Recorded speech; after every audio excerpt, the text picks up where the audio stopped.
Welcome. Thank you for coming. We got the Dada here. Cordee, Allure. I want to appreciate you for being here. Thank you How for you doing having me. today? I'm great. How you? I'm pretty good, pretty good. I know you are very kind of new to ballroom, but not new at the same time. Yeah. I know you walk realness and you walk fashion categories too.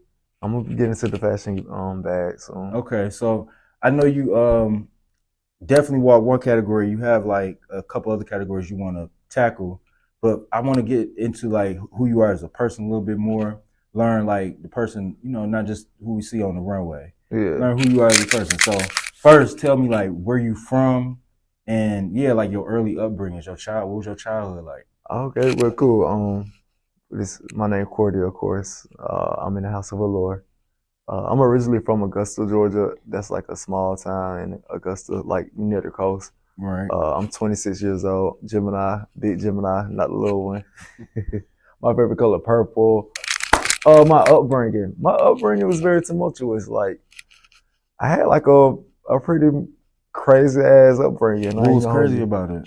Uh, I'm the youngest out of like 7 boys. The only openly gay person in my family. Like, yeah, even my sexuality, I had to battle and fight all the time just because I was gay. So it was a lot. So I know Atlanta is real. And I moved to Atlanta when I was 14, 15.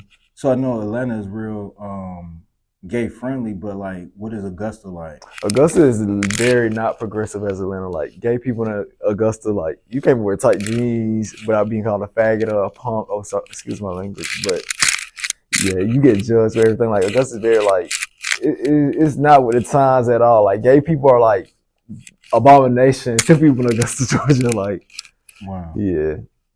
So what was your family dynamic like? I know you was the only openly gay person. Yeah, I pretty much grew up in a single parent household with my mom and stuff, but the dynamic was pretty like I just say like we was lower middle class people. You get what I'm saying? So like I didn't grow up with a silver spoon in my mouth and anything like that. But I feel like my mom, she did what she had to do. So was Augusta like rural or is it like city like? It's like a convergence of both urban and like rural at the same time because it's still like the second biggest city in the state of Georgia. So it's like 500,000 people that stay there.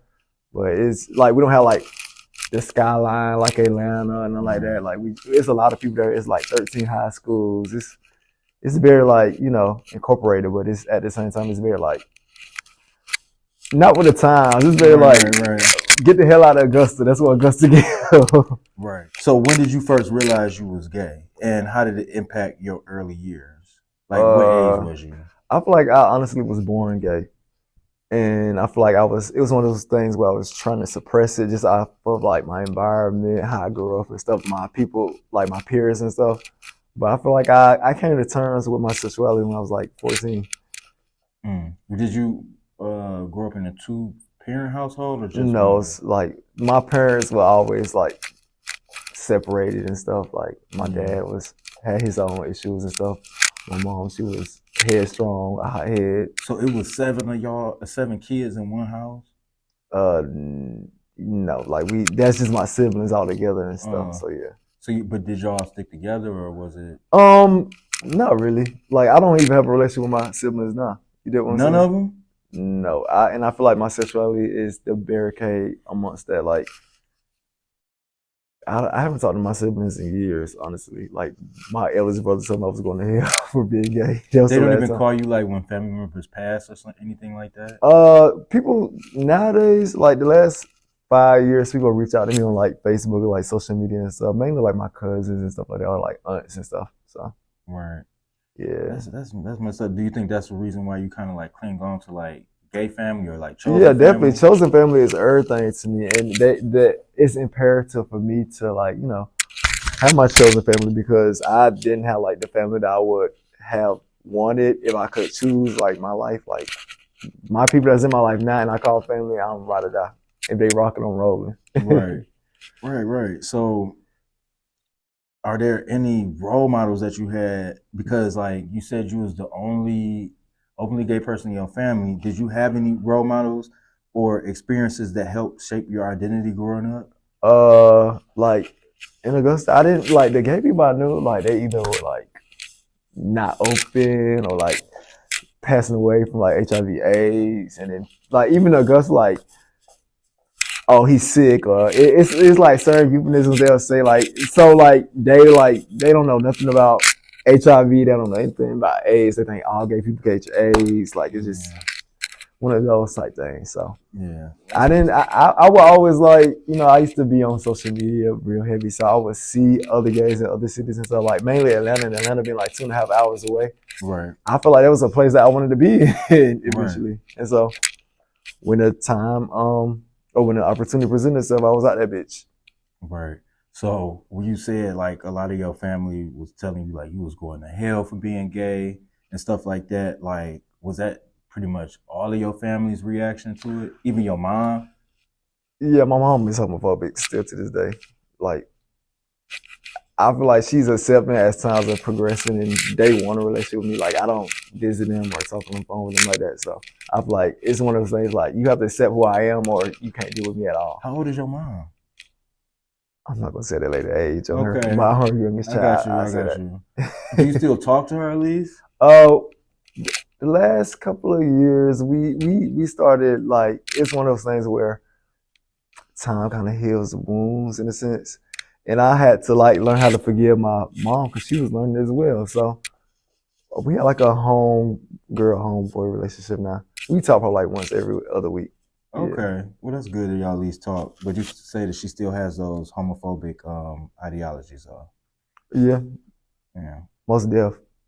What do you think? Like, where do you think you gonna try to go with that, like in your life moving forward? Do you think you're just gonna leave it as it is, or do you think you're gonna try to work? Honestly, I'm not trying to change nobody. How you feel is how you feel. You entitled to your opinion one way or another. I'm not gonna give a fuck how you feel about me because I'm a grown ass man. You did what I'm saying? Yeah. Nobody take care of Cordee but Cordee. So you either like it or love it. Right.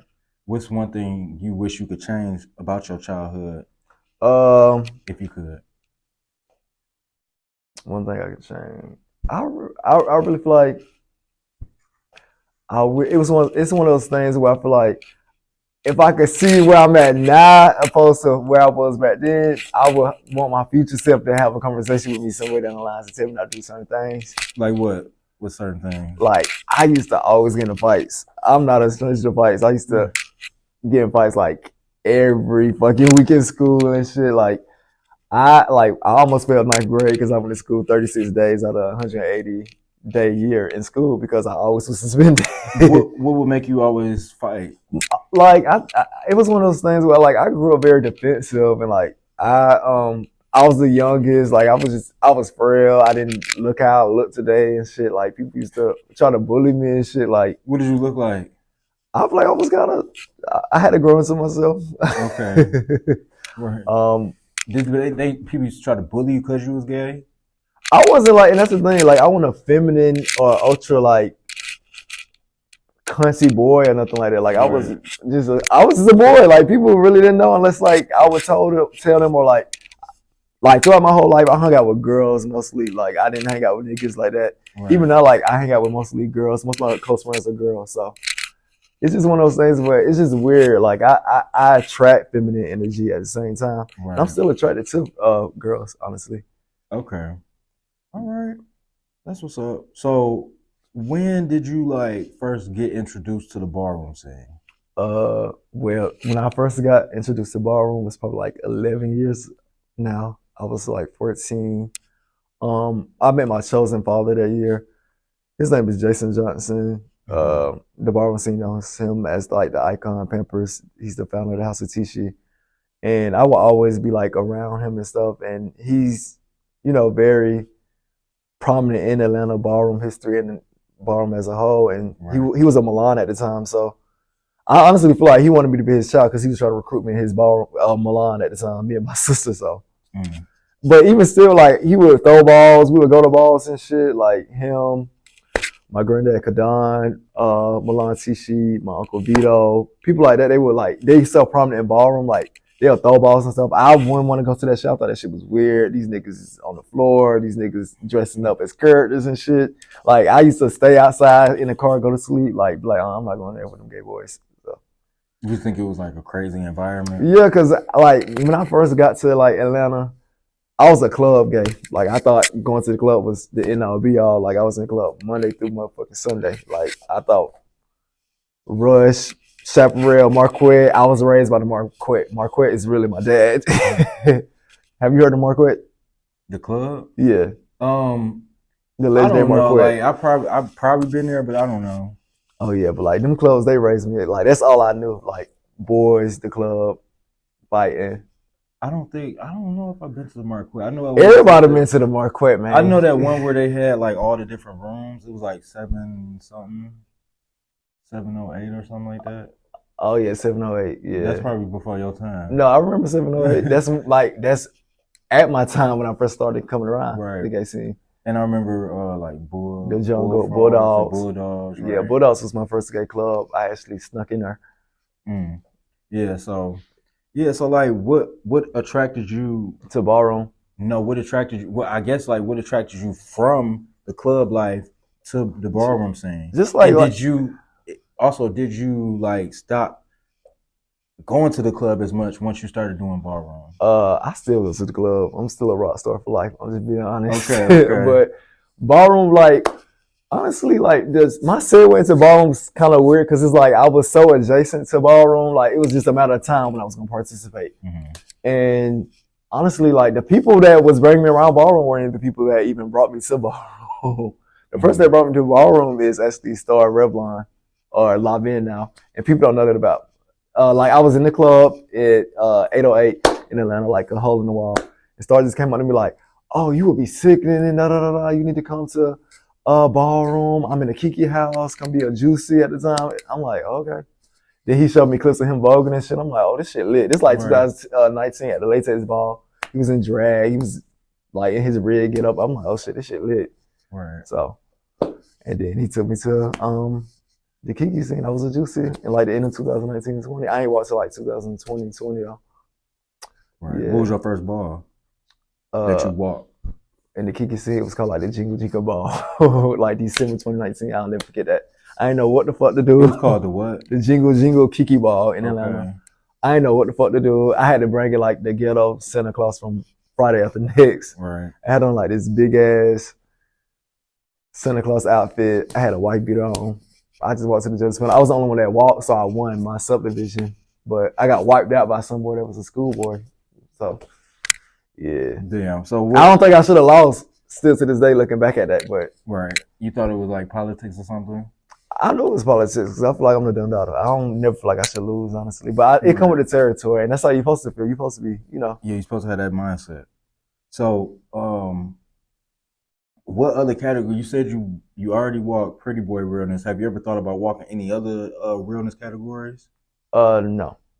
Why I could have walked schoolboy because I feel like I look young and stuff, but I don't know. I feel like I'm more pretty boy than anything else in a sense. And I feel like if I like to win, I want to win and stuff. So whatever I have my best chance to win, I want to be in that category. Right. What other categories do you want to walk? You said you wanted to walk like fashion categories, like best dress. I want to walk sex siren one day too. I'm gonna build my body up and be colder than a bitch on my mom. Right. Okay. So I want to walk everything that I can walk. I want to walk that, honestly, because to me, ballroom is like a sanctuary to me.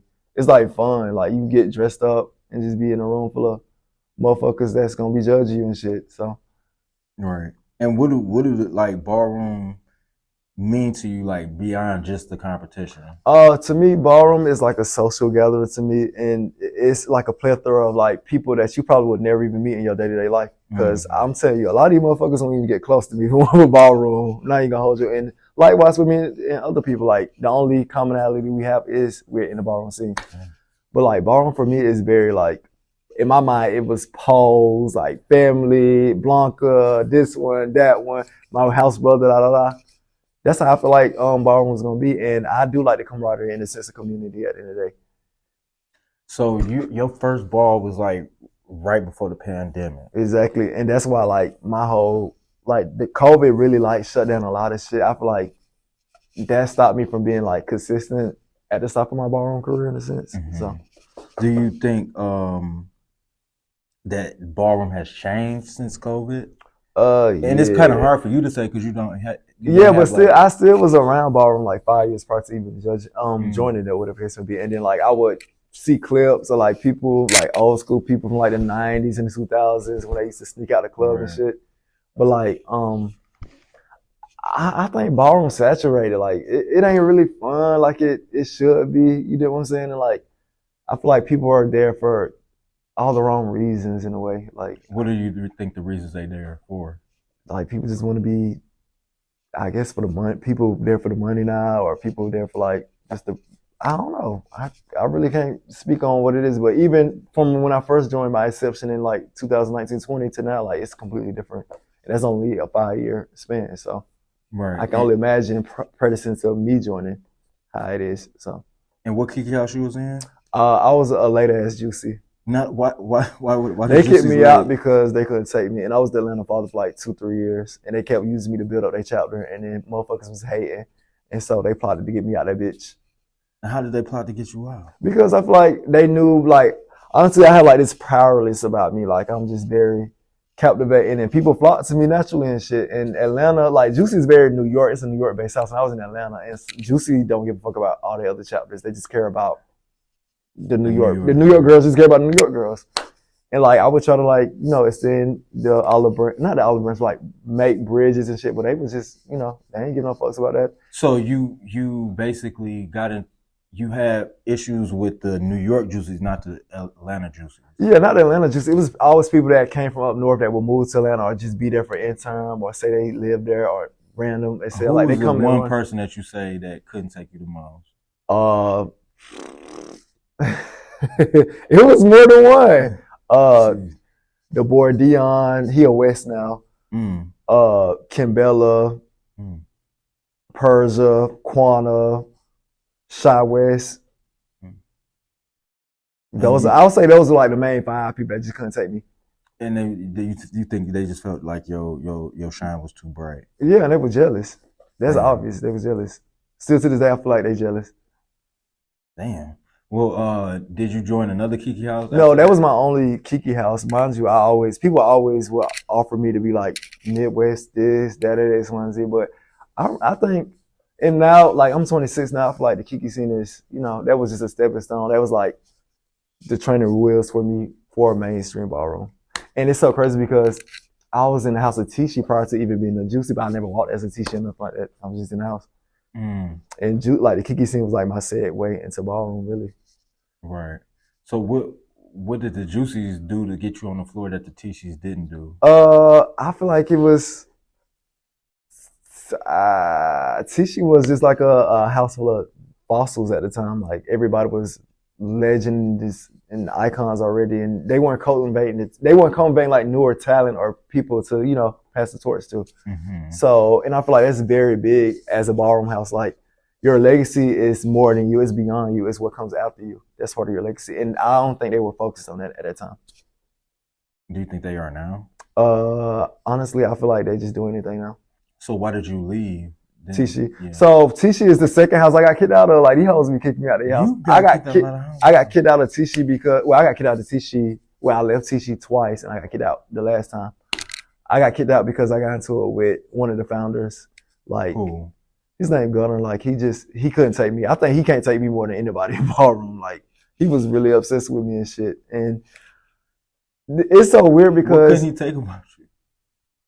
Like just in general, like what is one instance where it was just like he can't take me, or he just used to give you a hard time for no reason? Yeah, I feel like he was giving me a hard time. Mind you, me and the bitch never even had like 2 conversations prior to me even getting kicked out of him kicking me out of the house or whatever the case may be. And I got kicked out of Tishi because I was dating somebody that was in the ballroom scene, whatever the case may be, and then this other person that was in my house, we were cool, and I thought we were like house brothers and shit, but he was a snake ass bitch, and he tried me on some whole shit, like he was trying to fuck on my man and shit, and so me and him got into it. No, not Gunner. Oh.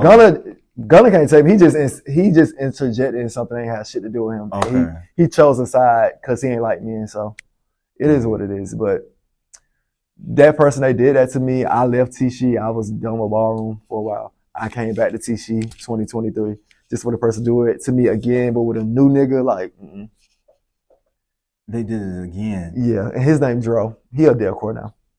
Oh damn. So you be dating people in the ballroom No, I don't scene? date people. That I only dated one person in the ballroom scene. I'm not a dater like that. Right. I'm not a relationship oriented person. I feel like I'm young and I have a lot of goals I want for myself, so I'm not focused on no nigga.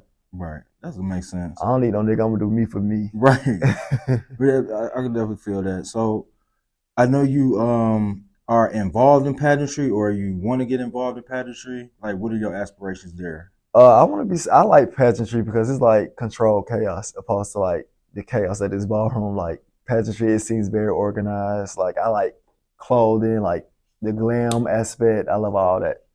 So Right. yeah. So what was your first pageant experience? Oh no, I've been going to pageants for as long as I've been going to balls. I think my first pageant experience was like Black Universe in Atlanta. What do you think is better, pageants or balls? It depends on what you are or what are you grading off of as far as better like I mean, just whatever your metric is. uh 50-50. Mm. Do you see pageant as a stepping stone to bigger opportunities, or is it more of just like a passion project for you? I feel like I'm a Gemini, like I'm multifaceted. I see shit all the time. I'm like I can do that. But like I feel like pageantry would be like a stepping stone for me as well. Right. All right. And what are your like professional ambitions? Like, what do you want to? I want to be an actor. That's my goal. You know, I feel like I'm a superstar, rock star. Somebody want to discover me one of these days. Right. What type of acting you want to do? I want to do everything. I want to do like plays. I want to do motherfucking movies. I want to do TV shows. I want to be on a sitcom. That's really my goal. I want to be on like a sitcoms, like on some Martin type shit. Cause Martin my favorite show. So you want to do more comedy? Yeah, I can see myself doing comedy. Okay. I like black comedy. And what do you think the steps you need to take to make that happen? Just getting out there. Like even me doing this interview is part of me getting out there and being seen. Because when I turned 25, I told myself, look, Cordee, you getting old. You need to be out there. People need to know who the fuck you is. Yeah. On my mama. So.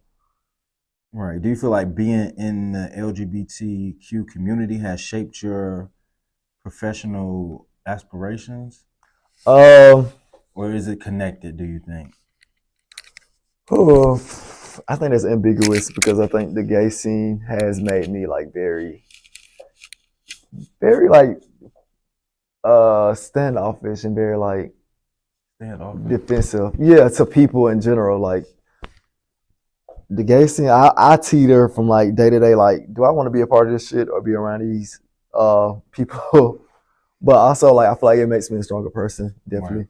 Because if this community is based off of all people who are misfits or like people who are, you know, outcasts and the real, like the greater scheme of things, like in society, and we treat each other like this, hell, anybody in the world, like that's preparing me for anything. Yeah. What do you think is needed to make people more kinder to each other, I guess? Everybody mind their business. That's number one. Two, I feel like people should take the necessary steps to love themselves. Like, once you are comfortable with yourself, you really not gonna give a fuck about other people and what they're doing, honestly. Yeah. And what legacy do you hope to leave behind, both in your professional life and the communities that you're a part of? I want to, like, my legacy, I wanted to be built off of resilience because I done did everything, but I done did a lot of shit, but I ain't never gave up. But like, I just wanted to be like, I want my testimony to be like, this is somebody that came through all these obstacles and he still is, you know, able to stand before anybody, regardless of people like him, dislike him or what. And he just don't give a fuck. He always gonna pop his shit. So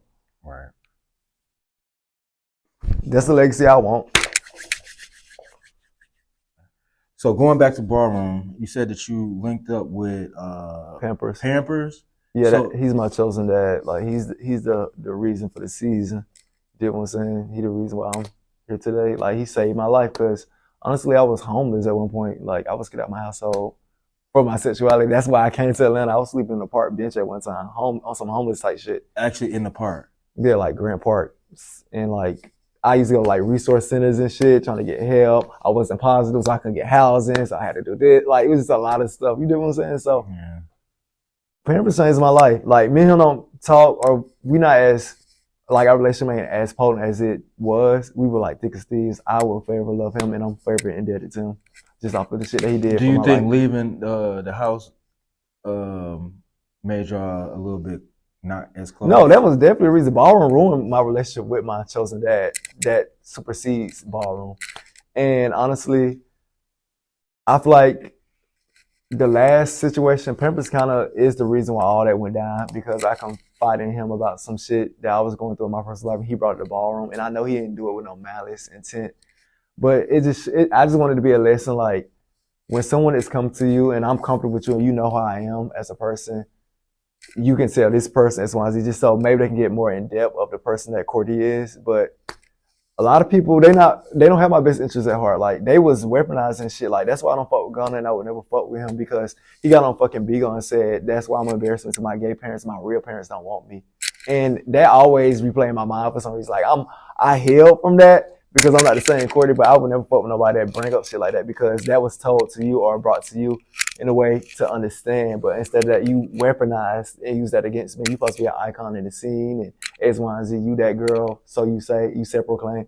But you quickly to turn down or like shame the next person, especially somebody that's way younger than you, somebody that's a newer generation person in the community that you are so prominent in. And I don't feel like I can ever respect that. Right. And I mean, it's funny because it's like, even though like we call people like legends or icons, like, yeah, and most of them still people. Yeah, we all still humans, and everybody fighting demons. Like, he but fighting a cold like demon. Because he's a leader. He's supposed to be a leader of the scene. He's supposed to have more integrity than that. Yeah, you supposed to have more integrity. And like, you judging me, or you off, like, they trying to create this narrative like I'm crazy, I'm hot head, X, Y, and Z. But y'all got demons. Y'all going through what y'all going through. Y'all playing with y'all noses every night. I'm not doing that. Right. You get what I'm saying? But I don't judge y'all. I only judge when I'm judged. You get what I'm saying? So it's an eye for eye with me. So damn.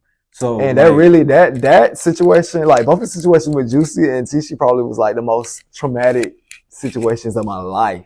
More traumatic than like the shit that my family did to me. Like, those, and it all stemmed from Ballroom. That's why I'm like, I'm still in this shit. Like, this shit is crazy. But they just showed me like I'm a fucking person that don't give up. You get what I'm saying? I can't be ran out of no way. And that shit really, like, especially that last Tishy incident, like, I was in a dark space. Like, I was in a dark space with the Juicy shit. That was what prompted me to move to Chicago, because I'm like, if I don't get out of Atlanta, I'm gonna harm one of these bitches. Yeah. So when you moved from Atlanta, what made you move to Chicago? You said you've been here for the last 3 years? 3 years, and I moved December 18th of 2021. So 3 years and 4 months. About to be 4 months, April 18th. And are you happy here? I love Chicago. The weather is not the best, but the food is great. I met some dope individuals. I have a best friend that stays here. He's been my best friend for like years, since Atlanta. Chicago made me a strong person. This is probably one of the best decisions I made by moving to Chicago, honestly. Because I was getting in trouble in Atlanta. I was in legal shit. I was in fights. I was in relationship dramas. I just had a lot of turmoil, and it gave me a new lease at life, like coming to Chicago. And people was like, why the fuck you moved to Chicago? Or that's not a good decision, X, Y, and Z. But it honestly definitely made me more stronger than I could ever fathom. Like, I really love Chicago for that. And I'm always like, gonna fuck with Chicago off of that. Now, I don't fuck with everybody here now, but I love Chicago. Like, it changed me. It made me a man, honestly. So you said that like Tishy thing and the Juicy thing, it kind of made you like close up more. Have you? Yeah, it did. It made me be on the defense. Like, are you still on the defense, or have you begun to open up more? I began to get into like my soft guy era more. Okay. So, but those situations, like, it made me not trust gay people at all. Like, them two situations really made me despise people that I'm supposed to look at as a community. Like, they made me despise people. Like, It was nice. I used to cry and shit. Like, Well, I don't know about gay people in general, but I just say, like, in ballroom people, like, don't tell them nothing that you don't want everybody to know. Exactly. And then, like, cause it's so weird, because the only gays I ever have gotten into it outside of being like in the younger years, like being in the club scene and stuff, or ballroom gays, I don't get into it with nobody else. Right. And that's crazy, right? Yeah. I think it's because of the competition. The scene is competition based. Yeah, I think And that goes back to like ballroom. People come to ballroom for validity and to be validated. And I'm somebody that I don't feel like I need validation. I'm doing it more so for me. Like I like looking good. I like like it. I feel like every walk or every time I walk on the runway, that's a testimony of my life and all the experiences that helped shape me to be the person I am today. Right. Like I feel like I'm not supposed to be here type shit. That's why I'm so like I love getting dressed up, being dapper and shit, just being seen. Like that's a win for me. Just going up there and being seen and looking good. That's the win for me. Right. Showing up and being present is the win for me. You know what I'm saying? Because most of the people I grew up with or like came out with are they not here or they in jail. You know what I'm saying? So that's not my testimony. I have a reason to celebrate, and that's why I love ballroom because it's like I'm celebrating. Yeah, most definitely. I feel you there. So, what is your like aspirations for ballroom moving forward? Like, I want to be a legend, of course. I definitely want to shake things up. Like I'm very like I want shit to be fun. Like I want it to be enjoyable and shit. And I don't want it just to be based off of like all the miscellaneous shit that happens off the runway, but like on the runway. Like I want to leave a legacy on the runway. Like I want to be known for to be somebody that's always done. When I hit the flow, like I want to be somebody that's always gonna leave a lasting impression. Like in ballroom, they say moments last longer than the wins. That's what I want to do. Make moments. Right. That is true. So, moving forward, I just want to know, like, go deeper, like, into like your life. And I know you said that you are not a relationship orientated person. Oh, here we go. Right. Have you always been like that, or is that just now? My first partner was 27 and I was 14. I feel like that relationship. That was illegal. I know it was illegal. You was molested. I was willing. You can't molest the willing, but still. No, you still molested. Yeah, I was molested. Yeah, but we didn't have sex. I was like 16 type shit, but that's still underage. Did that mean you got groomed? Yeah, I was definitely groomed. Definitely, I was definitely groomed. Like this nigga would buy me all like the fabulous clothes, the sneakers. I'll be in his house. Like he definitely groomed me, but that's besides the point. But that relationship, in my second relationship, I was like 19, 20. And that was the only time I actually dealt with somebody that was younger than me. He was younger than me by like a year or two, but that taught me so much. Like the nigga moved to Atlanta from Indianapolis just to be with me and shit. And that quickly went south because we were together every day. Like probably like 2 months. I want to say 8 months. 8 months to a year. Okay, whatever. Yeah, it was longer, but like those first 3 months or so, we were together every day, single second. Like it was on like some one night stand type shit. I met him at a bar. And y'all just never separated. Never separated. Do you think that's healthy, or do you think that's? I think we were coping with a lot of shit that we were dealing with, and our relationship was a safe haven for the both of us. So it's like a trauma bond. Definitely a trauma bond. Like I don't talk to none of my exes and nothing like that, but you definitely don't talk to the one that molested you. Have you seen him? I've been seeing him on my sport page. Do that mean he be watching my page if you on my sport page? Or like people I may know and shit. You know how is he like popular on social media? That's probably might be why he on your sport page. I don't think he's that popular, but he okay. Oh. Or it just mean y'all know a lot of the same people. Is he in the ballroom scene? No, I only dated one person in the ballroom scene. I done had my fair share of like conversing and having conversations, but I ain't never. Nobody can call me or say that I was their boyfriend in ballroom, but like I dated someone like I feel like seriously in ballroom, and I wanted him to be my boyfriend, but it never got to that point. I feel like when I wanted to be a boyfriend, he didn't want to be my boyfriend, but the roles kind of reversed, and he wanted to be my boyfriend. I was already over it. So it was like bad timing.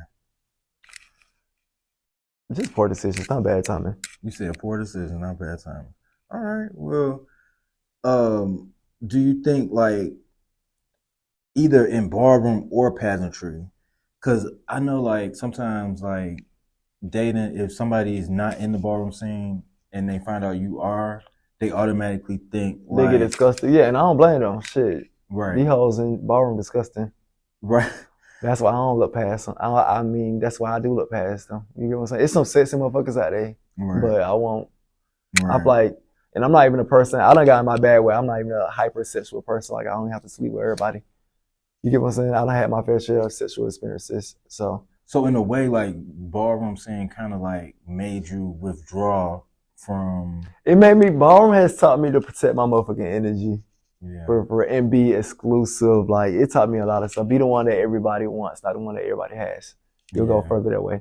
Yeah, for real. You might not get all the votes, but you're gonna go far because people gonna be like, damn, he fine. I want that. Right. I need that. I want it. I gotta have it. And I ain't have it yet, so maybe I got another shot. But yeah, it come with the territory though. Right. So how, like, because it's gonna be, I'm sure it is. It's like people that like always in your inbox. I mean, every day. Because sometimes if you don't respond, or if you don't respond how a person wants you to respond. Yeah, like somebody just cussed me up like the other week, and I had gotten to like a situation that we're gonna talk about, but I had gotten to like a fight or whatever it case be, and then they broke me. They was writing me up like, I guess a lot of messages, but I get so much messages and I don't even check Messenger like that. Like, it's the notifications don't pop up on my phone or whatever it case be. Like, I'm a FaceTimer. If you know me, I like being on FaceTime. I don't like texting. I don't like messaging and shit. I'm like, let's get straight to the chase. Let me see you. You see me. Let's see each other. Like, hell, like let's hang out. I'm a vibe in person. I'm cool. I'm dope. I'm a vibe. But I like, he messaged me. The person messaged me and was like, oh, fuck you. If I was hitting you up to give you some ass, you would respond back and stuff. I'm like, what are you talking about? Like, I'm going through something, and you taking that upon yourself. And then they blocked me, and I'm like, what? And then next thing I know, like, recently they just unblocked me. But bitch, I was thinking about blocking a bitch, but I don't block no hoe because I want you to see me. Right. I feel you. So, damn. I mean, like, I'm giving you a motherfucking interview. Right. This is good though. This is good. I like it. I mean, you being honest. No, I'm being transparent. That's all I know how to be. Like, I'm crazy, sexy, cool. Just don't make me get crazy. Let's say, like, how would you deal with like somebody like a legend icon, somebody that's like always on the panel? They maybe like try to get at you, get interested. And see, that's the thing. I like guys older than me. Okay.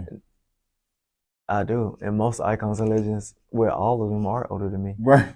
But I'm the type of person. But you already say you don't want to date in ballroom. I don't, and I don't want to finagle. I can't dip in everything ain't right for you. You know what I'm saying? Right. You can't. Certain shit, I be like, my discernment is so good. Like, certain shit, I'm like, I ain't talking to him because I already know how that's gonna go, or I ain't doing it with him, or he gonna run his mouth. Yeah. But like, I'm not here for that, so therefore I know how to, govern myself accordingly. Yeah, I feel that. So, have you ever faced any challenges when it comes to dating, such as like stereotypes or discrimination? I kind of asked that already, but I don't think you asked none like that. Stereotypes. I'm very like, I ain't gonna hold you. Like, coming up, I thought I had to have the coldest nigga, like fine as hell. It's like, don't get me wrong, I can't sleep with nothing ugly, but to me, personality and authenticity is everything to me. Like, like the nigga that I was dating in Ballroom, he not the cutest. Like, I don't even think he attracted me no more. But he was so motherfucking adamant and about pursuing me, persistent, and he was funny as fuck. Like, we had a good time. Like, our conversations alone when we first talked, like, we'd be on the phone for days at a time, like, not hanging up type shit. Like, personality gets you a long way with me. Like, and like, I'm a Gemini too, so you gotta be in my mental. Right. Like, you gotta seduce my mental first. Right. I always say Geminis like talk themselves to sleep. Huh? I always say Geminis talk themselves to sleep. Yeah, like, sponsor my mental. It's a very social sign. Yeah. Do you know like deep into astrology, or just know like? I'm very adept in astrology, but it's not everything. I'm not one of them people like, oh, that bitch gonna kill his motherfucking baby mom because he's a Scorpio. No, I'm not one of them people, because I feel like everybody has the opportunity to, live their life the way they want to live, and I'm not gonna base something off of somebody's astrological sign. That doesn't make sense to me. And a lot of people use their astrological signs as, gimmicks, or like, oh, I'm a crybaby because I'm a Cancer, or oh, I'm a asshole because I'm a Leo. No, that's just shit that we read on, and then we just internalize, and then we manifest it. Right. That makes sense. That makes sense. So you don't know like your rising sign, your I know moon that though. sign. I'm a Gemini sun, Gemini moon, Leo You rising, a Leo Gemini and moon and Mars. Gemini sun? Yeah, I'm nothing but fire and air. That's why I feel like I'm Oh. such a fucking I'm a tornado of fire or I some never shit. met nobody I'm that Gemini had both sun, moon, the and sun Leo and rising, and Leo and Mars, Leo and Venus, Leo and Saturn, Aquarius and Uranus, Neptune is Libra, I think, and oh, you then know like all of them. I have an Aries placement. I got number fire and air. Literally, it's no ground or water to me. Wow. So how did Big Gemini, not the little one. right, right. All right. So I guess I mean like you sound like you know what you want in ballroom. You sound like you know what you want professionally. You just gotta, I guess, navigate through the hardships and Yeah, like the weird shit, I guess. yeah, it's a lot of weird shit in ballroom. Yeah. So speaking of the weird shit, I seen you had like got because I seen you walk, but like what really put you on my In radar Houston. was that fight you had with Cameo. Uh huh. Cause I was like when I seen it, I'm like, Oh, you Cameo- saw me walk that ball though, right? I seen you walk Saint the Laurent. Saint Laurent Oh, ball. okay. I looked foul. Yeah, you did look nice. You Okay. did. I didn't Always even look know nice. what you was gonna walk that In night Houston. because I remember you was like And on the side, like yes. they made me my house because I debuted in my house, my forever home, the House of Allure. Shout out to y'all by Right. appointment only. That was a big night for me because I hadn't walked a ball since the Garcon ball in 2023. And I would walk that as a 007, whatever the case may be. Then I met Ricky Allure. Shout out to Ricky, my Butch Queen mother. Like, Ricky first lay eyes on me. He was like, who the fuck are you? This is his first words. And he was like, who the fuck are you? And I'm like, Cordee. He was like, how come I don't know you? I'm like, what you mean? He was like, everybody in this ball come up to you, they in your midst and stuff. Like, what you got going on? What house you in? I'm like, I'm not in the house. He's like, okay, you're going to be Allure. He told me from like the first conversation within the and first this was what 2020. 23, November 2023. Oh. I didn't join the House of Allure till November 2024, but mind you, I was already in talks with Ricky from that whole year. Like he always be like, "You gonna be Allure XYZ." So what took a whole year? Was you just not like focused I wasn't on it, focused or- on ballroom primarily, and then like I come from that Tishi saga. Like it was just a lot of like controversy and stuff, shit. right. Like that pushed me like away from ballroom. Like it was like deja vu all over again for like the juicy shit. It was like, I don't want to harm these bitches. I don't want to go around these people. They don't deserve my energy, XYZ. But right. shout out to my House of Allure. Like, I really love you guys down from Asia, Eric, Al, Ricky, Nick, D-Man, the whole executive board, everybody, all my house brothers and sisters. Like, everybody's dope. Like, Allure made me realize what I was missing from ballroom. This So whole you time. said like Allure has really showed me the beauty of ballroom. Like Allure cultivates me, motivates me, makes me feel wanted type shit. Like they keep me on my toes and like they have my back. Like that's all I ask for in the house. Yeah. Like I didn't get that in Tishi or nothing. And Tishi it's so weird because both my gay parents are Tishis. I wasn't in that. So like if they was your gay parents, did you receive that from them out of your gay parent? Yeah, I feel like outside of ballroom, my relationships with my gay parents was impeccable. Like we didn't. Why do you think that differed?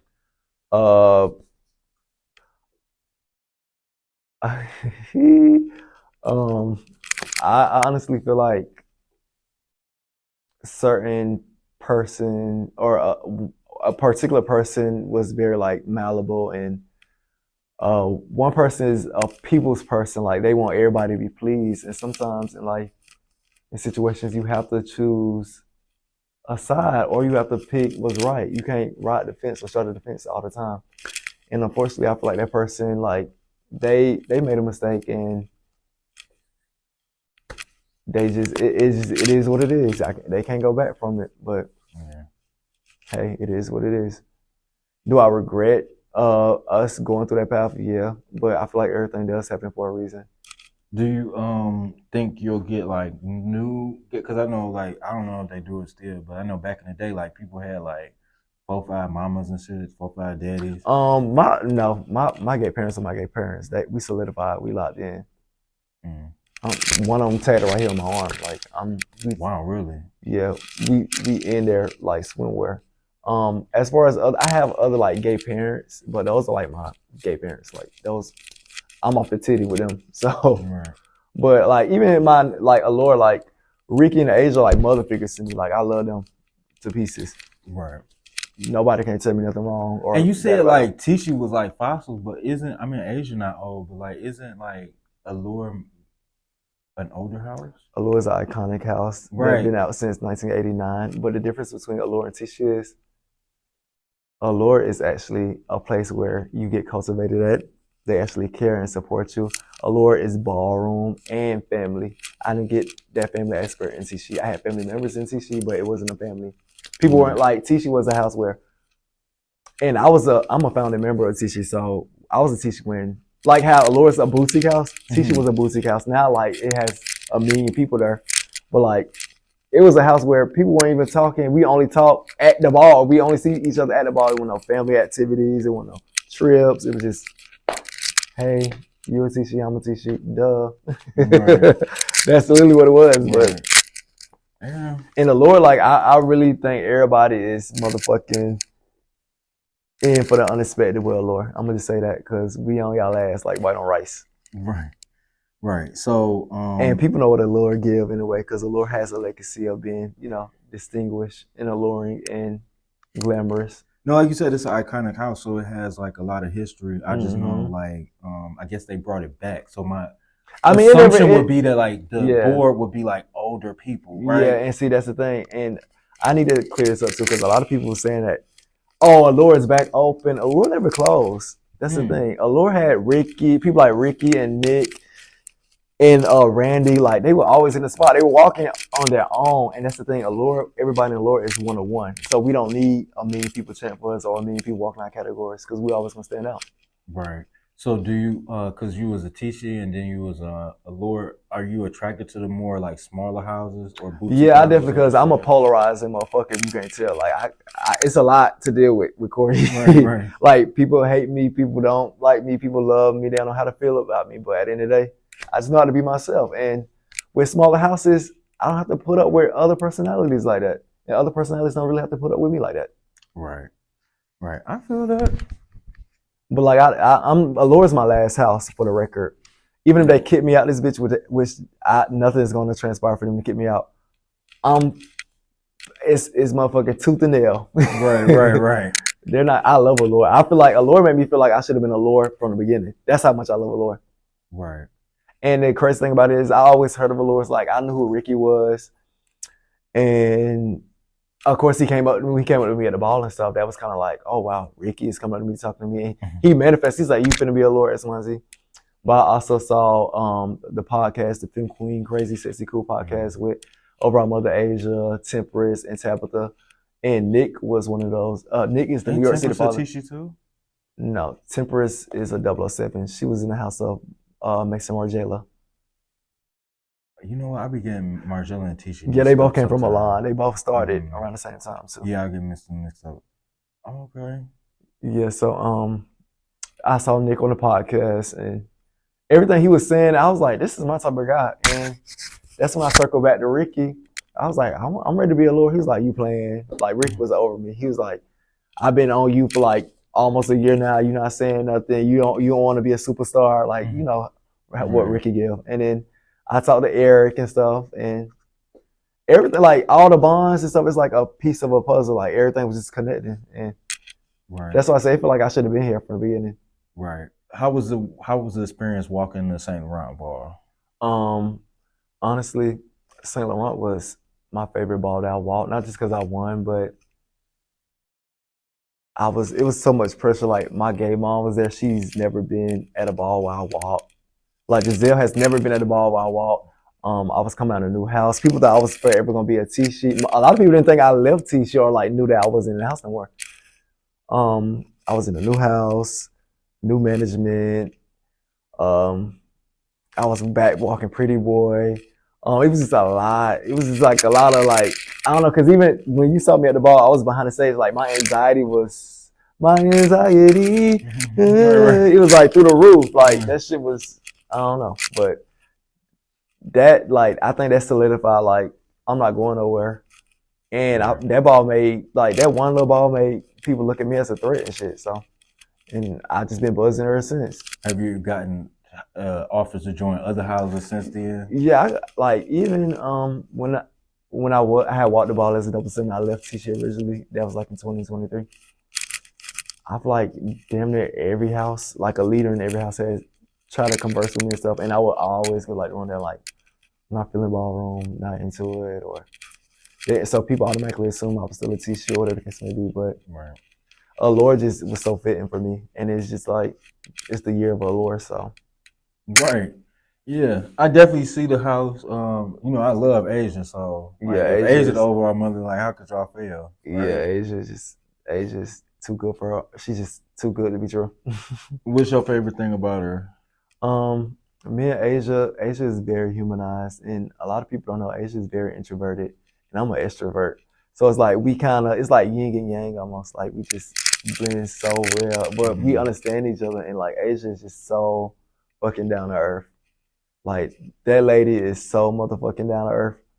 Like she's so cool. She's dope. She's a vibe. Right. She ain't into that drama. She ain't into like, but she's a real person. She thorough. Right. So I love you, Asia, if you're watching this. right. So speaking of drama, like I said, this cameo situation. Oh. This So like Cameo, he always seemed like a nice person because I'm like, he don't seem like he would hurt a fly. Everything that glitters ain't gold. So when I seen he didn't hurt me for the record because I wasn't the one bleeding out the mouth or knotted up. So what and when they had made the press statement, whenever they make press statements, it always made me like hilariously laugh because they be so serious. The press statement with him being banned? Yes, with him being banned. Banned. And they didn't ban you. Exactly. So they also said like you had like ongoing issues with we had they came from the Kiki scene. Like he had beef with me because I was beef with his best friend or whoever he is to him. But at the end of the day, me and that person cool. So you just look crazy as fuck. Right. Like you had animosity for me because of the next person. And you don't even like you were cool. Me and him was cool. Like we were amicable and stuff. And then on top of that, the friend was trying to get us to speak and like break the ice, and then I'm speaking to your ass and you pushing me twice. You don't put your hand on me. So you spoke to him and then he pushed you? Yeah, I don't know if he thought I was trying to hug him or what. He pushed my hand, then he pushed my shoulder, and so at that moment I said we had to fight, and then people de-escalated the situation, and I went one way, he went whatever, he changed his shoes, whatever. He came looking for me, and then it is what it is, and he swung on me first. So damn. Yeah. What? Damn. That bitch was tweaking, but she let that motherfucking fight leaking. You went on live and you really wanted people to know that you did not. Yeah, because even in the video, people tell me I got my ass being out. I'm like, well, I'm hitting him in his face. He hit me probably twice maximum that whole fight. It's because you fell. I feel like I tripped. In the video, I had these Balenciaga boots. I fell. Nobody has yet to sit me down or sweep me. Like I have not. Like no, and that's not me. That's me being humble. And then honestly, I don't want to fight him again at a ball, but it is what it is. And honestly, his homegirls hyping him up. They on post disrespecting me, trying to slander my character. And slander your character in what way? Saying I'm lying, I antagonize people, I'm missing. Like people don't even motherfucking know me. And then people talking about, this one boy said he's going to spit on me, I guess. But it is what it is because I ain't scared of that hoe. And it never gave tuck my tail with nobody. Right. Looking back, do you feel like it was anything in the situation that you could? Yeah, like I told the alliance and stuff, like I would have, like me knowing my temperament and stuff, when he pushed me, I could have probably just, why you laugh? Because I said push like that. Everybody kept saying that because my ass on that live. Yeah, that is funny, yes. It was like, somebody said, Cordee, can you push me? But right. I would have, and mind you, I was at the ball by myself outside of my house, remember Randy. So I feel like he really thought he was finna snap on me. Like he had a opportunity, and I guess he thought he saw a sucker and he was gonna lick it. But said, was it anything you did in a situation where it could have been avoided? So like, what could you have done to like maybe avoid it, or do you even care? Honestly. Right, I got you. Okay, and honestly, I honestly gave him grace because he put his hand on me technically 3 times before we even got to fighting. So, And then it was self-defense. That's self-defense on paper. When somebody, the rules are, if you touch me, I have to touch you back. Those are the rules. Right. Sorry. And and everybody was like, he's so innocent. He's so sweet. No, that's not what happened. That's why they all look stupid. And that's another thing. Like, the House of Mugler was all on the internet, popping their shit. Mind you, he's not a Mugler no more, but it's still like, I can't get over that because y'all were making memes, having me on the wall. Like, people was playing on my phone and, texting me from fake pages and shit. Like, that shit was a lot these last 2 weeks. So that's I'm not playing with y'all. I'm gonna make y'all whole superstars this year. On my mama I am. And then that's the thing, like, y'all pussy for one, and two, y'all gonna be copying police. And then even still, I made a post the other day with the press release. I shared that, and I said in the comments, like, the House of Mugler, his dick riders, and all his homegirls have to apologize to me. It's in the comments still. You can go look now. Oh, wow. And so many people was writing me and texting me, apologizing to mind you, people that I didn't even know, like, was making posts and stuff about the situation. And mind you, because when I got into the situation, I was still in Houston. And, like, my gay mom and, like, my friends and stuff, they was like, don't be on social media. Like, they was taking my phone from me and stuff because it was just a lot. Because it was going viral. The stuff that people kept sharing it on social media sites and everything. Mind you, thank you for the followers and the clout and the likes. Because now when everybody see us fighting, they like, why is this cute boy fighting this Magilla gorilla? You stupid. That's what it's giving everybody. And people might inbox like, you look cute fighting. Like, can I take you out? Like, that, I honestly got clout off him. And then I'm going to get more clout off all his friends threatening me and doing all the other shit. So be ready, 2025. Cordee finna make y'all superstars. And I'm finna build off y'all bitches. On my mama I am. So do you think it's a possibility that you can reconcile with him? No. Absolutely not. Once you put your hand on me, the only person that could ever put their hands on me was my mama when she put belt to ass when I was young. But outside that, you don't motherfucking touch me. And then on top of that, you were trying to play the Karen role afterwards, like trying to get me banned. And this is another thing. People don't even know, after I fight, I was the only one removed from the ball. The police and the security was telling me to leave. He stayed in the ball. And then he was like, so I guess because he was bleeding out the mouth, and they was like, oh, maybe Cordee's the aggressor, whatever it could be. I even got tased on some shit. Did you see the video when I got tased? Yeah, I did. I didn't see it, but I saw when he was like pushing the taser away. That's what I saw. Yeah, I got tased. Like, it hit me on my leg and then it shot up like my heart. That's my first time being tased. And I think my adrenaline was rushing, so it ain't hurt like it should have. Immediately, right? Yeah, but like, it's stung like the next day. I don't even say the next day. The only thing after that fight that affected me was my elbow. Like, I guess I hit the wall, whatever. My elbow was hurt a little bit, but I ain't had no scratches, no bruises, no marks, no bleeding, no knots, no nothing. Like, it was just like, That's what I said. When all these people was there, I'm like, are y'all not looking at the fight? Because he's not even hitting me. He's literally using his weight. I'm 145 pounds. You better swing me around. Right. That's your best bet. Right. Because I'm giving hand-to-hand combat all 2025 and beyond. Do you think violence in ballroom is a problem? Yeah, it's definitely a problem, but I am an advocate for self-defense. Like, again, if you put your hand on somebody, you have to expect the punch. And even when he hit me, like when he punched me, I don't think he thought I was going to hit him back for some reason. That's why I'm like, I don't think he knew what the fuck he was getting himself into. Or maybe... Where did he hit you at? Like, in the side of my head, he hit me. Like, he hit, like, that's the only hit I even felt. With an open hand or a fist? I want to say his hand was actually balled up, but... he didn't have no more times to touch me regardless, but like him doing that, like I immediately blacked out. Even my housemate was right there, little Randy. He was like, I didn't even know Cordee was a fighter. Like, Cordee immediately went to stuff because, yeah, bitch, you don't touch me. And I was saying this bitch, he wasn't even fighting back. Even before the video commenced, I was giving walk down, like walking him from one end of the room to the other. And then that's when he started trying to tornado me. But I saw that. And he still didn't even get me on the ground while he was doing all that. I still was standing my 10 toes down. And again, nobody has ever slapped me or nobody has ever put me on the ground after I literally fell in the video. Everybody that was watching the video saw me fall in the video.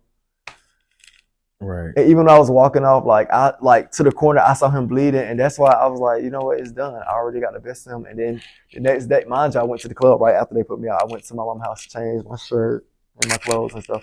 And mind you, June, Ebony was out there, and he had blood on his shirt. And he was like, "Who's bleeding?" I'm like, "Am I bleeding?" At that point, I started tweeting. I'm like, "Bitch, am I bleeding?" And I was like, "No, I'm not bleeding." And then I was asking like people. They was like, "You're not bleeding. That's his blood." Like he was bleeding. So. And I just wish that was. Yeah, that's how you know you really blacked out if you don't remember. I don't remember, but no, I wasn't. I now know for a fact I wasn't bleeding though. But I mean, blacked out means. No, I blacked out, and I remember even like this is the only wound I have right here.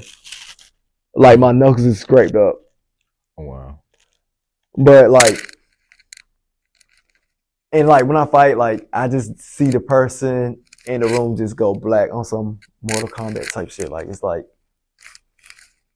attack mode, yes. Right. Like, but and I'm not on here parading about violence and nothing. Right. That's just the transparency, and that's my reality of what happened. And I respect you for being honest. And then the honestly, the most upsetting part is like the backlash I received from the ballroom community, of course, because no other gays and stuff was like, they was reaching out to me like, you did your thing, or you know, don't be out here fighting, you're better than that, you too handsome, X, Y, Z. But the ballroom community, they literally would try to drag you to hell. And then instead of like the most hurtful thing, like instead of people acknowledging that they were wrong, they still go online to attack me or like, you know, antagonize me. And it's kind of like when the truth is out there and you still going against the truth, you want to have a problem with me, honestly. Yeah. And I'm not a pugnacious person. I'm not a person that's eager to fight all the time. Like I'm growing up. I'm almost in my prime. You get what I'm saying? But it's like, how can you, and mind you, none of my people, family, I told them don't say nothing to nobody because I can handle all my own stuff. But it took a toll. It's still taking a toll on me mentally, honestly. Damn. So how do you like, cause yeah, like you can't just be out here fighting. I feel like that just brings you unnecessary, like drama, unnecessary. Yeah, I do. Like, I feel that way too, but heartache.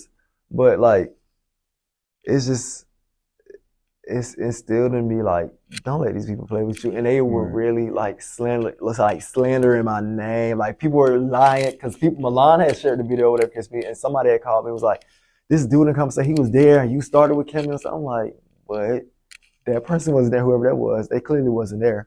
But nobody, and then it's like nobody wanted to believe me and shit.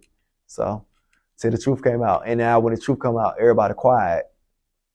Right. Y'all like I want y'all apologies and stuff to be as loud as y'all disrespect was for the last 2 weeks, but y'all not gonna do that because y'all not real people, and I don't expect nothing more from y'all anyway. But guess what? Trust, you will be dealt with. No, but for real, like it's just very like it's very stupid and it's very juvenile. What lessons did you take away from the experience, and how did you move forward from it? I don't like even me trying to get into like my gigs and stuff, like stuff that I got coming up. I didn't want to like, you know, be known as somebody that's fighting and somebody. I went to Black America this past weekend. Mm-hmm. So many people came up to me like, you was the boy fighting. That's not a good look. I want to be known as the boy that was looking crude as fuck, or the boy that got these accolades or something, not the person that was fighting on the internet.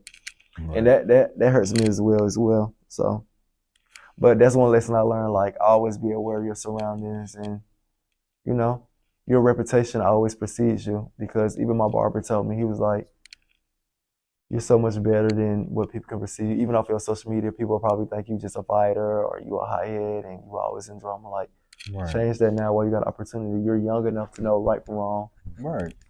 Well, he said you're old enough to know right from wrong, but you're young enough to still make mistakes. He said, fix that while you got time. Exactly. You don't want to be in your 30s doing the same shit you're doing now. That's actually really good advice. It is. Yeah. And I'm taking heed to that. And I would say on top of that, just like everything you want to do, just like aggressively pursue it, even if it's like further education or just, you know, creative work. Just like you said, just foot on the gas on every and corner. Then but honestly, all that salt they adding into my season, like all this is adding fuel to fight. Even on the ballroom floor, I'm gonna be so motherfucking punishing. In the words of my overall father Al, I'm gonna be so motherfucking punishing that someone hit the runway. Right. Like they finna like it's just like my life. Every time I go through like adversity, it always makes me a stronger person. It just make me that's why I feel like I'm a Dada. I can, you know, go through anything. Right. So what do you want your legacy to be like after you're dead and gone? Which is hopefully a long, long time from now. Yeah, I got about like 80 more years. Right. I just want to be known as a noble ass person. I just want to, I want to be remembered. You get what I'm saying? I want to be, like, everybody going to be like, Cordee was a rock star. He was the Dada. Right. Which I am, but I want, even like my kids and so forth, like I want everybody to know, like, G-Dad, whoever I am to them was not a joke. Like he was a real deal, holy field person. Like I'm just Right. like You seem like a really cool person. You I seem am like cool. you are I'm very crazy, sexy, cool. Just don't make me get crazy. That's what I tell people all right. the time. You seem like you are a very nice person. You seem like you also have harbored a lot of like Hurt and pain trauma. and trauma. Yeah, like my Yeah. life is very I feel we like off the premise of we've trauma. got real deep into it, but I feel like we've only like scrapped the surface, Yeah. you know? And I feel like, you know, just how you say like with the struggles with your family, like mine may not be as bad, but I still deal with similar type of stuff. You know what I'm saying? So you just saying like, you know, like and then you come to the ballroom scene and then like people was even worse. You know what I'm saying? Yeah, So it's like my life has been like I'll have a wound or a cut, and then then I'll somebody scab just up, then somebody come and start peeling the scab right back off, and I'm back at square one. You get what I'm saying? yeah. And honestly, like me maturing and stuff, I'm way stronger than what I was. Yeah. Like I'm a gallant person. Like that's the one I'm gallant, and I can't be like deterred or ran away from nothing because my whole life I always push it under the rug. To be honest, even for like my upbringing and stuff, it's so much shit that I don't face head on, and it still like haunts me to this day. But Have you ever gone through therapy or do you think you need yeah, I go to therapy? therapy. I go to therapy like bi-monthly, Mm. and it helps me. Like it helps me cope. I haven't gone since my last situation, which I need to go. But hey, it is what it is. But What do you think is the most thing that you get from therapy?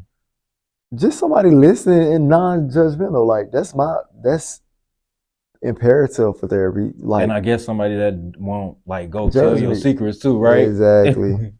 Exactly. Even though I'm an open book, but it is what it is. Like somebody that's non-biased. Like I talk to my therapist and I have a best friend that stays in the middle of nowhere. I tell them everything, and they don't know these people. So Right. Yeah. That's dope. I always say like try to get different friends for different yeah, and reasons. I learned you Yeah. can't tell. You got certain friends for certain reasons. Like I got club friends. We go out, kick it, dance all beat, talk to the butch Them not the queens. friends you need to talk to about your Exactly. problems. I got friends that you need $500. Okay, I'm gonna give it to you because I know you're gonna give it back to me type shit, and vice versa. I got friends that, hey, I need you for this gig, and so I say, okay, business, da da da. Yeah, it's everybody has a role, and you have to Yeah. treat people accordingly in life. What do you want your role to be in life My role overall? overall, I just want to be. I feel like my purpose is to just be a happy person. Honestly, I feel like that's my calling, just to be happy and you know show people that through whatever you go, don't be whatever you go through. Never give up, honestly, because tomorrow you can be at rock bottom, and the day after that you can be all the way on the top. That's just how life is. Cause I've been homeless. I done did everything but die. Right. I've been shot. You been shot? Yeah, my knee. How you Like get shot in your knee? So you definitely not gonna Vogue. Vogue not no, in no, your I don't want to get on the floor and do that dirty stuff. that dirty I was just stuff. playing. How did you get shot? I got shot by it was an accident though. Oh, somebody Yeah, shot you by accident. Y'all was kids playing with a gun. yeah. I was like 12. How did I know that? I don't I'm know. psychic a little bit. Yes. Who are your inspirations in ballroom?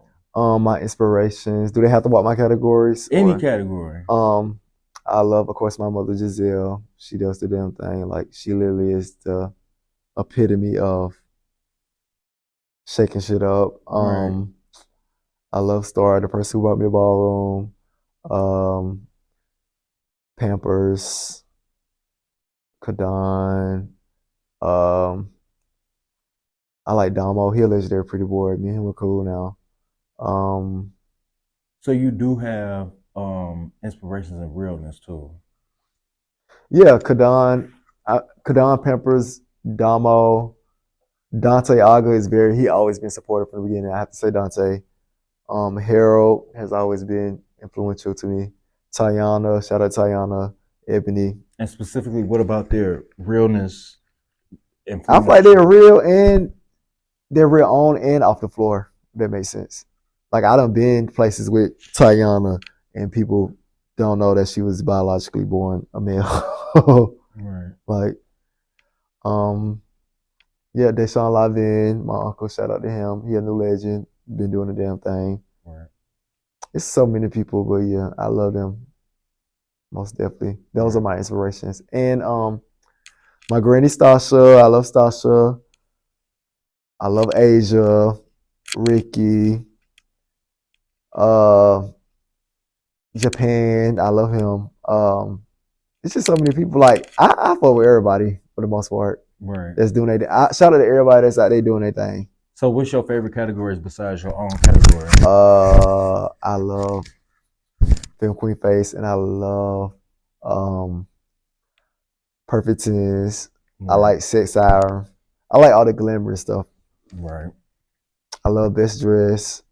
I like everything except for Runway. Runway be boring to me. You said Runway is boring. Yeah, I mean, probably walk All American. Yeah, but that's so boring. That's the most boring category. I hate watching that. I'm like, European Runway, they effects be snapping though. I like watching them sometimes. Okay.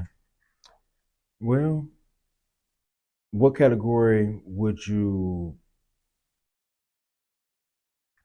category do you think that you absolutely could not walk? Or would you not want to walk? Or like besides Runway, you still say Runway, you think Runway is boring. Definitely Vogue, and I want Vogue. What's wrong? You don't want to roll around on the ground? No, I don't have no rhythm. Okay. I'll be set before I even walk. Damn. All right. Well, what do you want to tell the generation after yours? You trying to learn from the generation before yours. What do you have to tell the generation after yours? What I would tell the generation after me, like, always come in yourself. Be authentic. Authentic people always prevail over those that are not being themselves. Yeah. That's what I would tell them. And don't be for everybody. Be the one that everybody want, not the one that everybody had. Right, yeah. Yeah. Shout out to the people, all the girls that come from behind. Right. Bring your best bitch on her best day. Right. Yeah. These bitches don't fucking support me. They're waiting on my motherfucking downfall, but I would never motherfucking fall. Right. Right. Yeah. But that's what's up.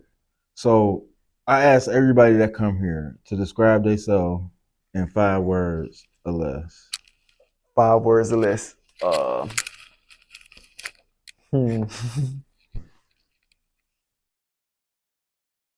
I'm just a Dada. That's my 5 words. Dada. Gotcha. Yeah, crazy, sexy, cool. I'm all that.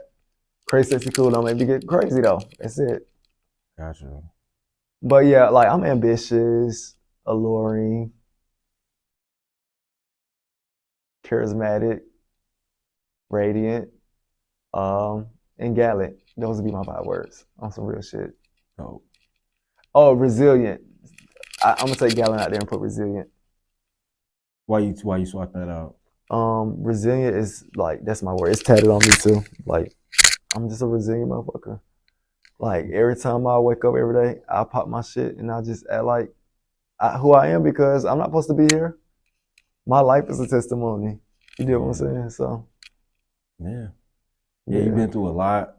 Like I said, I know this interview, people gonna get in my business naive, but it is what it is though. But I mean, it's your truth. It is my truth, yeah. And I can't change the truth. You can't run from it either, hell. Yeah. I done healed in so many ways. That's what's up. And I hope you continue healing. You know, like I said, you've been through a lot. Like we all been through a lot, but you know, just you tell me the little bit you told me today, definitely been through a lot. And I just hope you like you said, like you wish for happiness. Yeah, I just want to be a happy person at the end of the day. That's what all boys on know. Like you only got one life to live. I choose happiness unless somebody put their hand on me. And I have to choose intern madness or intern rage. But outside that, that's what's up.